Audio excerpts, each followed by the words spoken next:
Gamit ng AI, isinusulong ng RSU. Alamin ang balitang niya mula kay Paul J. Centfos. Hinihimok ng Research Development and Innovation Office ng Romblon State University ang kanilang mga guro at estudyante na gamitin ang oportunidad ng Artificial Intelligence na available na online. Sa ginanap na kapihan sa PIE Romblon, sinabi ng Director ng RDI na si Engineer Jerome Gaku na ang AI ay malaking bagay bilang tools sa paggamit ng research and innovation. Anya, patungo na rin naman ang mundo sa AI kaya dapat gamitin na ito. Katunayan ito, may programa mo na sila para sa mga estudyante kung saan tuturuan sila sa isang seminar kung paano gamitin ang AI sa paggawa ng mga projects.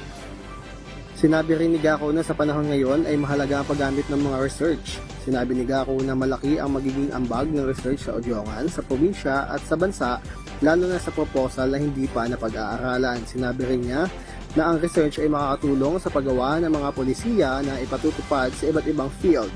Sa ngayon, ang RSU ay may research na nakatutok sa aquaculture, seaweeds, agriculture, technology at iba pa. Mula Romblon, Paul Jason Frost nag-uulat para sa PIE Mimaropa News on the go.